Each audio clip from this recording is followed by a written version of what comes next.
Toshkentda ba'zi holatlar bo'ladi. Bitta loyiha qurilmasdan yarmida to'xtab qoladi yoki quruvchi pulni yig'adi, qochib ketadi. Dubayda bunday holatda qanday chora ko'rilgan? Xo'p. Juda zo'r Ya'ni bu savol. yoqda ham shunaqa narsalar bo'ladi. Investorlarning eng asosiy qo'rquvlaridan bittasi shu. To'g'ri. O'zimizda, masalan, men o'zim ko'chmas mulk xarid qilganman. 2024-yil aprelda, 26-yilda, 24-yilda bitish kerak edi. 24-yilda uzr. Adashdim. 2023-yilda aprelda sotib olganman. 2024-yilni oxirida bitish kerak edi. Qachon bitdi deb o'ylaysiz? Endi bilmadim, bir 3-4 oy kechikkandir. Hozirgi paytgacha ham bitgani yo'q. Yaqin oralarda kadastr chiqadi degan umidimiz bor, lekin kadastr chiqadimi yoki yo'qmi bilmaymiz. Sababi 12 etajga ruxsat berilgan o'zi aslida, lekin o'sha joy 20 etaj qilib qurib yuborilgan.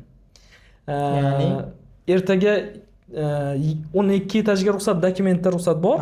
Undan u yog'ini, demak, noqonuniy qurib yuborishgan. Endi hali ruxsat bo'ladimi, yo'qmi bilmaymiz.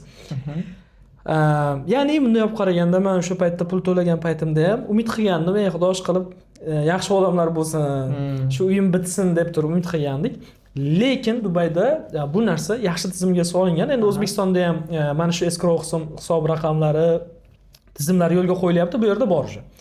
Ya'ni bu qanday ishlaydi desangiz, demak, davlat o'zimizda ham agar aytaylik davlat nazorat qiladigan bo'lsa, davlatga salgina misol uchun arzimagan summa to'lash kerak bo'ladigan bo'lsa, menimcha butun O'zbekiston va siz o'zingiz ham masalan xursand bo'lgan bo'lardingiz. Aytaylik 4% uyning summasini to'lab, lekin davlat sizga kafillikni oladi. Shu uyingiz o'z vaqtida bitadi. Demoqchisizki, Dubayda misol DLD to'lovi bor, 4%. Biz registratsiya to'lovi deymiz. Xuddi shunday.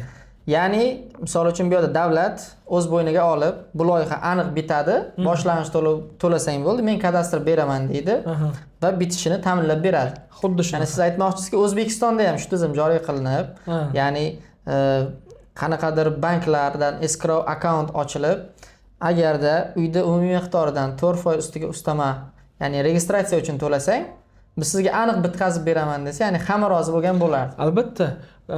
Chunki minglab odamlar nafaqat 4% pulni, balki 100% pulni yo'qotib qo'yishyapti-da. Endi 4% ni to'lash bu menimcha hammaga ham nima deydi?